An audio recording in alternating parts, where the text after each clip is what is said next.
Hi, friends. Welcome to Getting Your Real Estate Life Together. I'm Tracy Hicks with All Things Real Estate. And on today's Bites, we're talking about getting started for new agents. Either you're a realtor now and you've been there, done that, so you get it, or you just got your license and you're like, wow, what do I do now?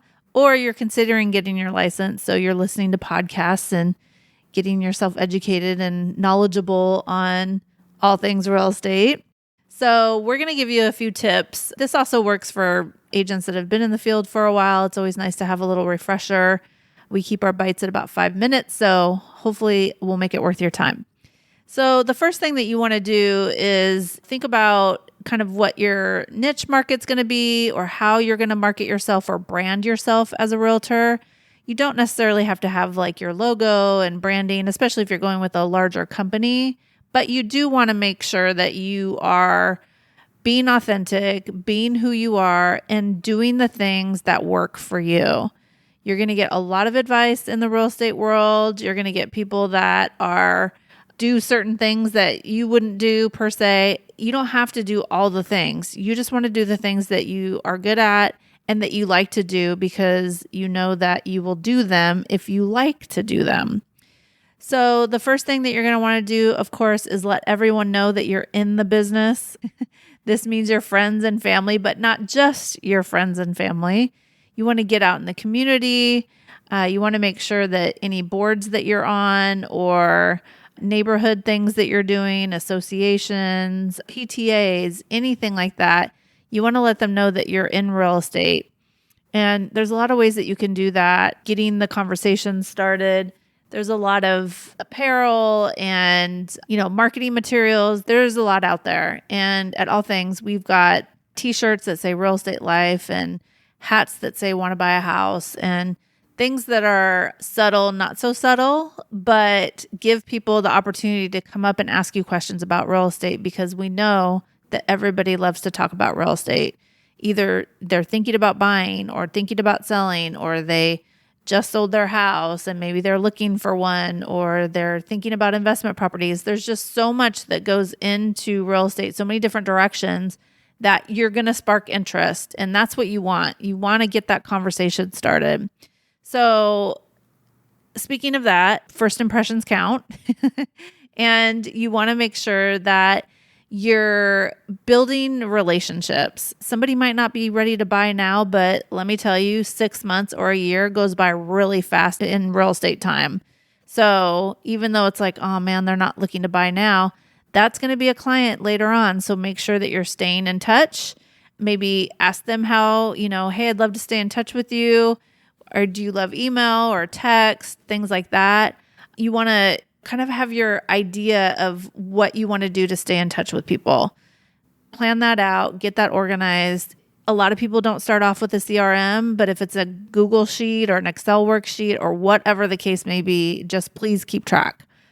Another thing is thanking people, thanking new clients, thanking people that you just had a meeting with, or a listing presentation, or a buyer consultation. Follow up and thank them, and try to do something that relates to you, that maybe stands out. If you had a conversation about gardening, maybe send them a cute little seed packet, or some plants that they can, or bulbs, or something that they can plant in their new house, or at their home if they're thinking about listing a house, and, doing something that obviously relates to real estate, but something that they're going to have that they're going to think about you. If you haven't read Your First 365 Days in Real Estate, please do that. Shelly, the author, is a good friend of ours. She's a fantastic realtor, and she started her real estate career not knowing anybody, coming to a new country. She came from Canada. But anyway, really good book with a whole lot of really good information. There's a lot of real estate books out there, but this one's really good. I'm not just saying that because she's our friend. Okay. Next on the list is marketing on social media. Whatever that is for you. Obviously, we have Facebook and Instagram and YouTube and TikTok and LinkedIn and Pinterest. I could go on and on, but pick a few platforms that you're going to be active in.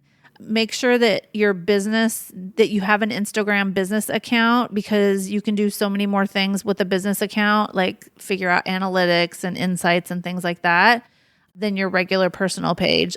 The biggest question that people ask is, should I do a personal and business page and have it all be one?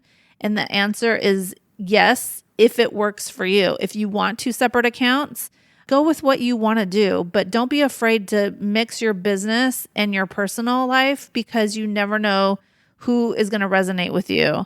If you're a dog mom of 3 huskies, or if you're, I don't want to say soccer mom, but obviously that always comes to mind first, but things that are relatable to other people that are like, oh, she loves dogs, or, oh, he's, the coach of his son's baseball team and my kiddo is just starting baseball. You just never know what's going to resonate. So, and also you have fun and love posting that stuff. And let's be honest, who doesn't love dogs and kids? So, those posts always get a lot of attention. And then the last thing I want to talk about is your real estate community. You're a part of a community. You co-agent, you need another agent usually to sell a house. Whether you're on the buy side or the listing side, there's always going to be an agent on the other end of that deal. So build that community and really get to know other agents in your area and thank them. We don't do that enough. After a transaction, you're like, okay, that one's over, on to the next. But take a minute to thank the agent as well. Take a minute to thank the title rep, the mortgage broker, the home inspector, anybody that's in that field, because they're going to remember you for that. And if anybody ever brings you up, people talk in the real estate community, word of mouth isn't just about getting clients, but it's also reputation as a realtor. So doing those kinds of things are going to keep you memorable. You're going to stand out when you go to write an offer on a house and there are 10, 15 other offers on the table. You never know. So having those relationships with the people within your community is really, really important.